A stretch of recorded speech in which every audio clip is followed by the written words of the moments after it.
1교시 진행이 됩니다. 여러분들 계약의 성립, 자 지금 제2장 계약을 배우고 있고, 그 다음에 요 위에 계약 앞에 제3편 채권이 있었죠. 그래서 이 계약을 채권 생기는 행위라고도 하지만 내면을 들여다보면 의무가 생긴다 그래서 이걸 부담행위다. 부담행위는 다시 두 개가 있다고 그래서 쌍과 아니면 편이냐. 쌍만 나오면 졸다가도 쌍동이 이렇게 생각해 줘야 돼요. 동시행항변권 위험부담 문제 생긴다는 거지. 그럼 지금 제1절에서는 뭘 배우냐면 계약 총칙에서 오늘 계약 총칙 배울 거예요. 계약 총칙에서는 첫째 계약의 성립에 대해서 배우지. 그러면 계약이 성립이 되려거든 다시 성립요건 생각하시고 청승 합치. 그 다음에 청은 아무에게나 해도 된다. 불. 승은 특정인에만 해야 된다. 합치는 주객 합치가 있어야 된다. 여기까지만 있으면 낙성계약, 일의 완성까지 있으면 요물계약이라 이렇게 배워왔어. 자, 두 번째는 계약의 성립 시기인데, 계약의 성립 시기. 이 성립 시기에 대해서 우리 민법에서는 세 가지를 언급하고 있어요. 하나는, 자, 계약의 성립 시기에 대해서 한 장 넘겨보셔. 쭉 넘겨서 여러분들 책에 어디로 넘어가냐면 336페이지에 336페이지 맨 위에다 메모오셔. 336페이지에 거기다가 2번 계약의 성립 시기 이렇게 쓰는 거예요. 계약의 성립 시기 336페이지. 그리고 계약의 성립 시기에다가 양가로 1번 계약의 성립 시기에 동그라미 1번 격지자 사이에 격지자 간의 계약의 성립 시기.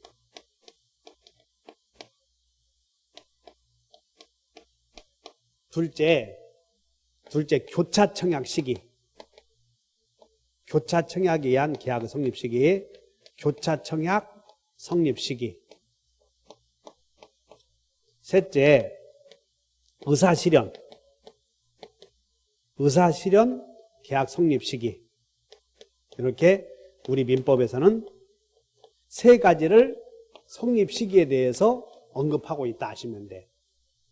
그래서 격지자 간의 계약은 언제 성립이 되냐면 승낙이 발생했을 때.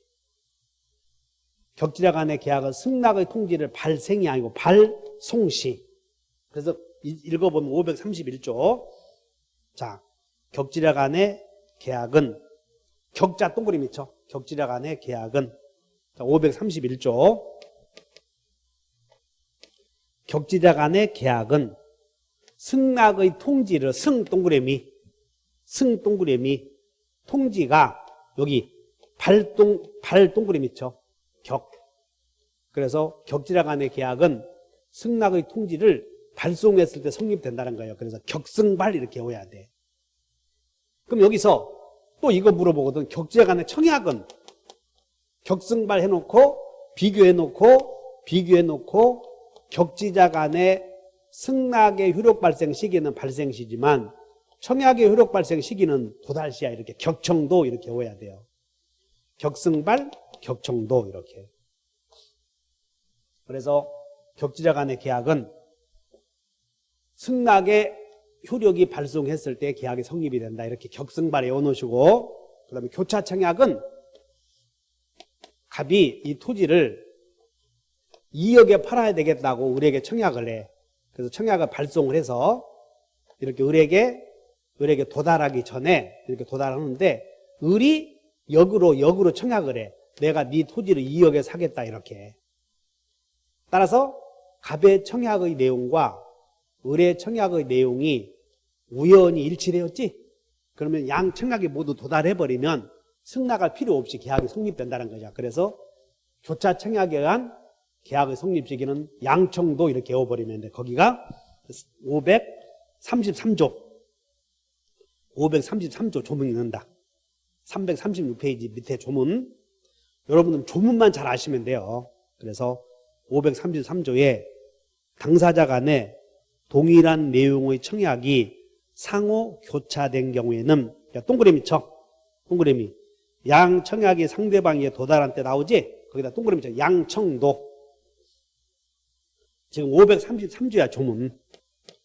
조문 533조에 양청약이 발생시여 도달시여, 도달시, 양청도 이렇게 쓰라고, 양청도.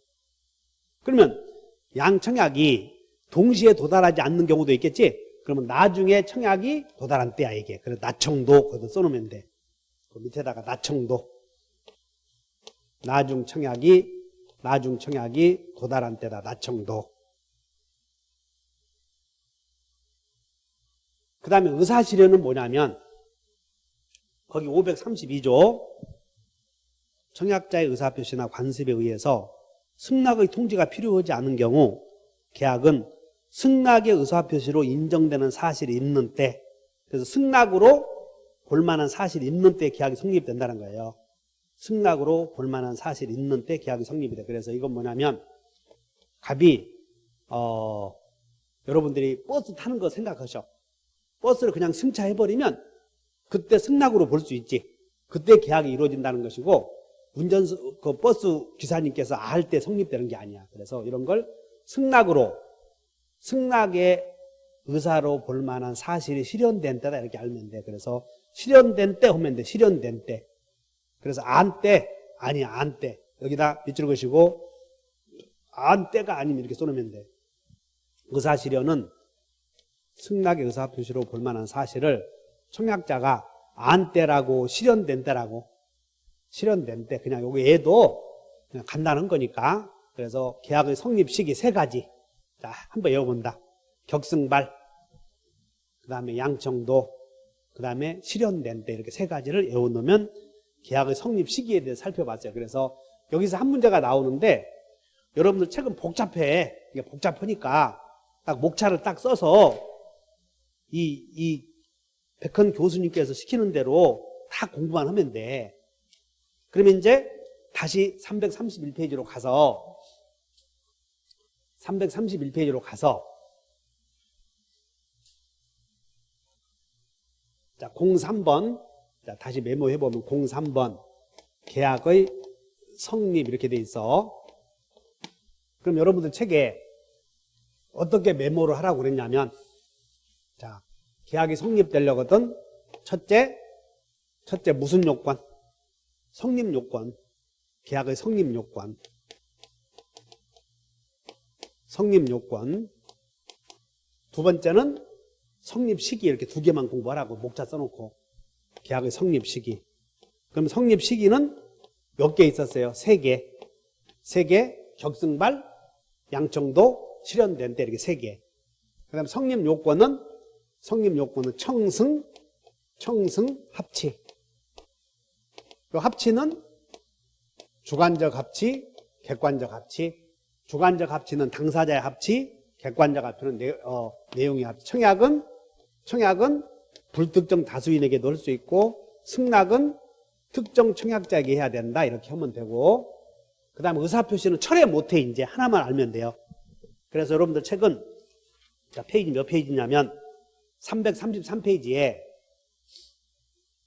한 장 넘겨. 333페이지에 527조에 청약의 구속력 나오죠. 그래서 계약의 청약은 이를 처리하지 못한다, 이렇게 나와 있어. 그래서 거기다가, 자, 이제 거기다 계약의 청약은 처리하지 못한다, 이제 메모 위에다 메모해. 처리하지 못한다에다 메모하시고, 자, 이런 메모해. 이런 의사표시는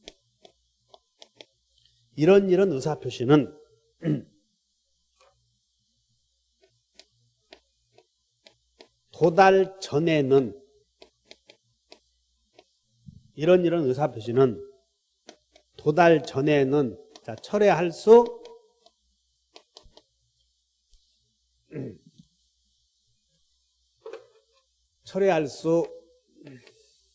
있다. 그 다음에 없다, 이렇게 나오면 딱 외워놓고, 이 의사표시를 물어보는 경우가 많거든. 그럼 여기다가 청약도 있을 것이고 또는 뭐 취소도 있을 것이고 또는 계약의 해제도 있을 것이고 이렇게 물어본다고. 자, 이제 문제. 해제의 의사표시는 철회할 수 없다. 이렇게 연결돼야 돼.